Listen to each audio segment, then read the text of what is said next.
So the ingredients are about 250 grams of mushrooms. These can be any mushrooms you like. We have here some chestnut mushrooms and oyster mushrooms, about 2 carrots, 1 onion, 1 turnip, about 4 medium-sized potatoes, a handful of parsley, some butter, optional is some sour cream, and finally some salt and pepper. So now it's time for the prep work.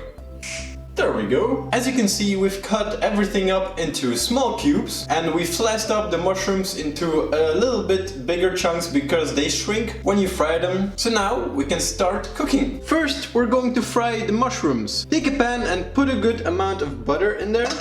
Put it on a fire and let it get hot. Once the butter has melted, add your mushrooms.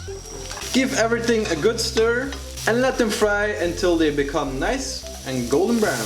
Once the mushrooms are almost done, add your onion and let it fry for a couple of minutes until your onion is done. There you go, the mushrooms and the onions are done.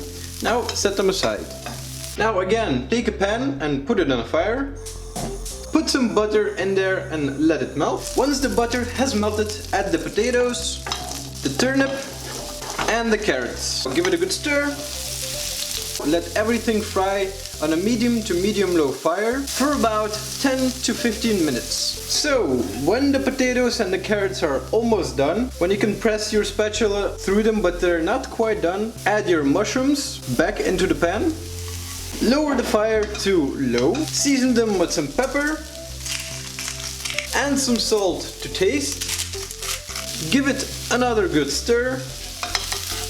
At this point your pan is on a low fire. Now just take a lid or some aluminum foil and cover your pan and let it simmer for about 5 to 10 minutes until your vegetables are completely done. Of course, don't forget to stir from time to time.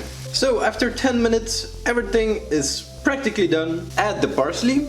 Now it's time to add the sour cream. This step is optional. We've taken out half of the dish, so we have one without the sour cream and one with the sour cream. It's more of a preference, so see what you like and do what you do. Turn off the fire and add a couple of teaspoons of sour cream in there. I'd say about 3 and stir everything up. And there you have it. And there you go, it's done.